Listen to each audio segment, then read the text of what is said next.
अब की बार आपकी होली की खुशियों में लगेंगे चार चांद जब इस तरीके से रस से भरी हुई मावा गुजिया बनाएंगे, वो भी बिना साँचे के। तो चलिए बढ़ते हैं रेसिपी की तरफ।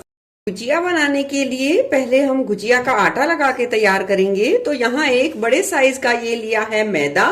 माप से देखा जाए तो ये 200 ग्राम के करीब मैदा है। डाल देंगे एक चुटकी, सिर्फ एक चुटकी के करीब नमक डाल देंगे। इससे क्या होगा, सारे फ्लेवर बहुत ही अच्छे तरीके से बैलेंस में उभर कर आएंगे।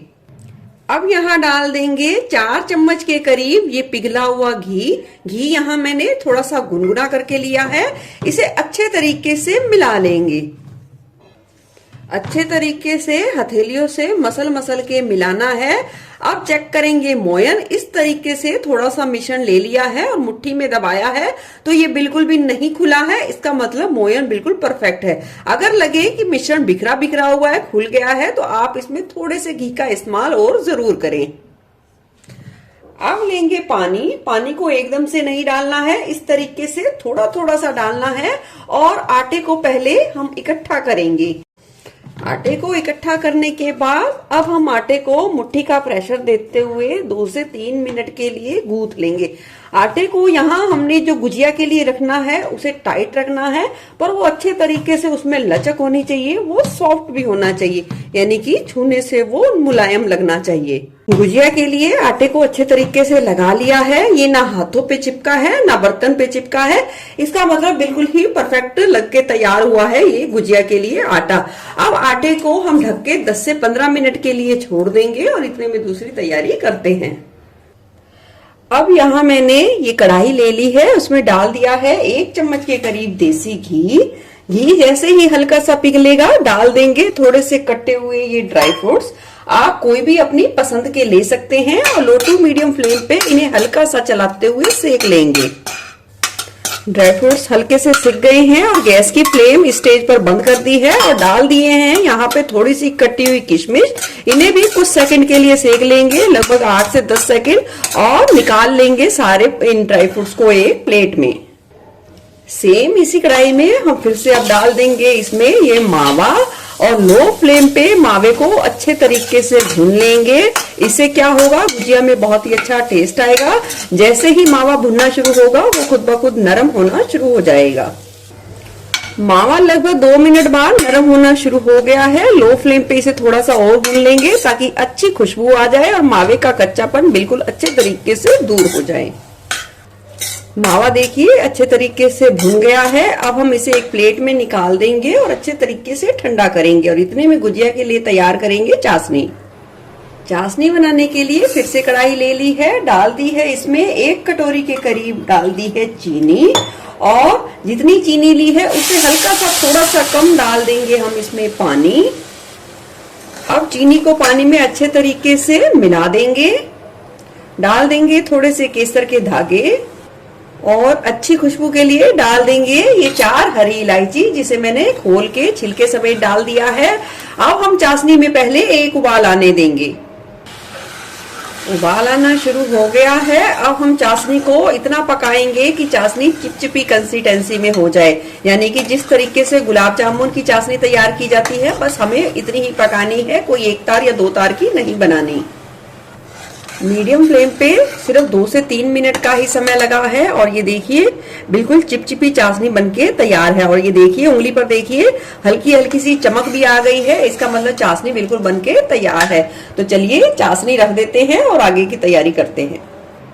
चलिए आटे को लगाए हुए भी 15 मिनट का समय हो गया है। आटा बहुत ही अच्छे तरीके से अब तैयार है गुजिया बनाने के लिए, और इधर मावा भी बहुत ही अच्छे तरीके से ठंडा हो गया है। मावे को अच्छे तरीके से ठंडा रखना है, इस बात का ध्यान रखें। डाल देंगे जो हमने फ्राई किए हैं ड्राई फ्रूट्स मावे में।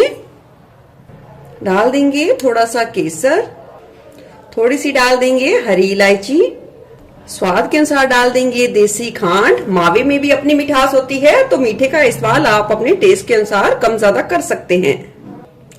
अब सभी चीजों को अच्छे तरीके से मिला देंगे और ये देखिए गुजिया की स्टफिंग बिल्कुल अच्छे तरीके से बनके तैयार है।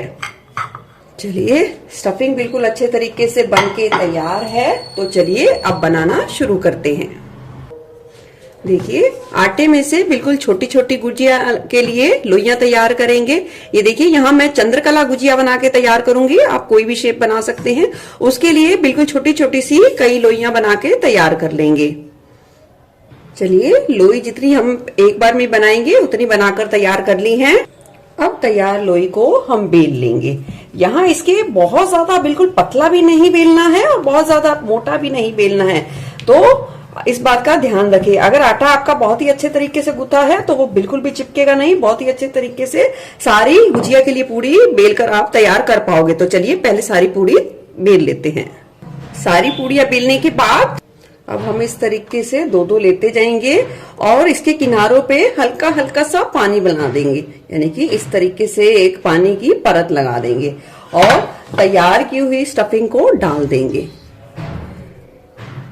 ये देखिए इस तरीके से, और इस तरीके से जिस साइड पानी लगा है उसे ही चिपका देंगे और इस तरीके से उंगली का प्रेशर देते हुए हम इसे लॉक कर देंगे। ये देखिए अच्छे तरीके से थोड़ा सा खींच खींच कर दबाना है ताकि जो गुजिया है फ्राई करते समय बिल्कुल भी खुले ना। ये देखिए बिल्कुल सील हो गई है।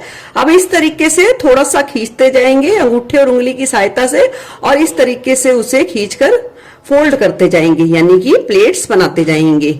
इसी तरीके से सारी गुजिया की हम प्लेट्स बना के तैयार करेंगे। इससे क्या होगा, सांचे की जरूरत नहीं पड़ेगी और ये बिल्कुल सेफ तरीका है। इससे गुजिया खुलने का फटने का कोई भी डर नहीं रहता है। ये देखिए, और देखने में भी ये सांचे के मुकाबले में हाथों से गूंथी हुई गुजिया बहुत ही ज्यादा सुंदर दिखती है। ये देखिए बिना सांचे के हमने कितनी बढ़िया गुजिया बना के तैयार की है। इसी तरीके से चलिए सारी गुजिया बना लेते हैं। बिना सांचे के बहुत ही अच्छे तरीके से हमने हाथों से गूंथकर गुजिया बना के तैयार कर ली है। तो चलिए अब करते हैं फ्राई। गुजिया के लिए तेल को गरम कर लिया है। तेल को यहाँ मैंने हल्का गरम किया है। ये देख सकते हैं जब डाली है गुजिया तो हल्के हल्के से बबल उठना शुरू हुए हैं। बस इतना ही तेल को गरम करना है। जितनी भी कढ़ाई में आ सके गुजिया उतनी हम गुजिया डाल देंगे। अब गुजिया को लो फ्लेम पे हम 5 से 7 मिनट के लिए सिकने देंगे। 5 से 6 मिनट बाद देखोगे गुजिया खुद ब खुद तेल की सतह पर आ जाएगी और अब हम इसे हल्के हल्के कड़छी से मतलब इसे पलट देंगे और गैस की आंच को स्टेज पर थोड़ा सा बढ़ा देंगे और अलट पलट कर गुजिया को अच्छा खस्ता सुनहरा होने तक सेक लेंगे।